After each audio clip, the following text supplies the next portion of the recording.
ఇది మీ పేరేంటి? నా పేరు రూపాయలయ్య. ఎవరు మీద? ఈ ఊరు మలకపేట. వ్యవసాయం చేస్తారా మీరు? వ్యవసాయమే. ఎన్ని రోజులు ఇక్కడ ఒడ్లు పోసి? ఇప్పుడు దాదాపు 2 నెలలు అవుతుంది. 2 నెలలు అవుతుంది. 2 నెలలు అవుతుంది. ఏమంటారు? ఏమంటారు, వస్తాయి అంటారు, పోతున్నాయి. ఇక వానలకి ఇట్లా కలిసి ఇట్లా అవుతుంది అంతే. ఏం లేదు పరిస్థితి. రేవంత్ రెడ్డి అంటాడు కదా మంచిగా కొనేసినామని చెప్పి. ఏడ కొన్నాడు సార్, ఇదంతా అట్లనే ఉండదు. కొంటే కుప్పలు ఎందుకు ఉంటాయి, ఇట్లా ఆమె ఎందుకు అయితే. ఇప్పుడు 4 వానలు గట్టి వానలు పడ్డాయి. ఒక్క ఇత్తు కూడా బయట పోతుంది.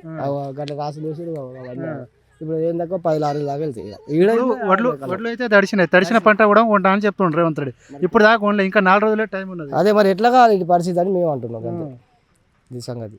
ఈ 4 రోజుల టైం ఉన్నది. ఇంకా ఇవాళ ఏం పుకారంటే మొత్తం గవర్నమెంట్ కొనలే అని అంటారు. ఇంకా ఏడికి బంద్ అని అంటారు. పండించిన పంట కూడా కొనలేనంత స్థితిలో ఉన్నారే గవర్నమెంట్. ఇది తెలియదు ఆ పరిస్థితి, మనకేం తెలుస్తుంది. కొంటామని ఇక చెప్పిండు, ఆర్తి పెట్టిర్రు, ఈ కాలం చేసిర్రు గవర్నమెంట్. ఈ పరిస్థితిలో ఇట్లా ఉన్నది. గతంలో ఎట్లా ఉండే కేసీఆర్ ఉన్నప్పుడు? కేసీఆర్ ఉన్నప్పుడు ఇంత పరిస్థితి ఏం కాలేదు. ఇట్లా ఆగం కాలే, షాపుకి వెళ్ళిపోయినాయి. కానీ లారీలు ఇబ్బంది పెట్టినాయి. ఈసారి ఇక ఈ ఒడ్లు తడుతున్నాయని ట్రాక్టర్లు ఎవరు రైతులు వాళ్ళు కిరాయి పెట్టుకొని తీసుకుపోవడం మొదలు పెట్టారు. లారీలు వస్తుంది.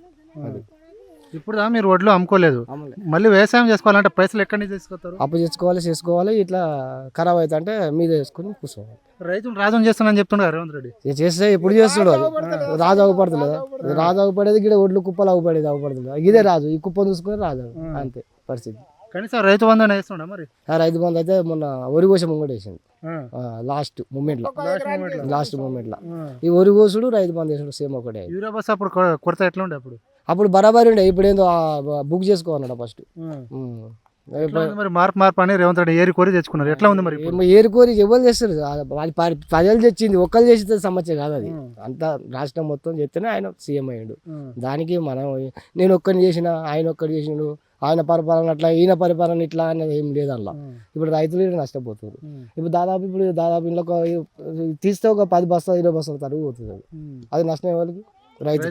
రైతులకే కదా. మళ్ళీ ఆడికి పోతే ఈడ తరుగు పోతుంది, అక్కడికి పోతే క్వింటల్కు 3 కిలోలు. ఈడ ఆల్రెడీ ఏం చూస్తున్నారు, 42 కిలోలు పెడుతున్నారు ఈడ కాంట.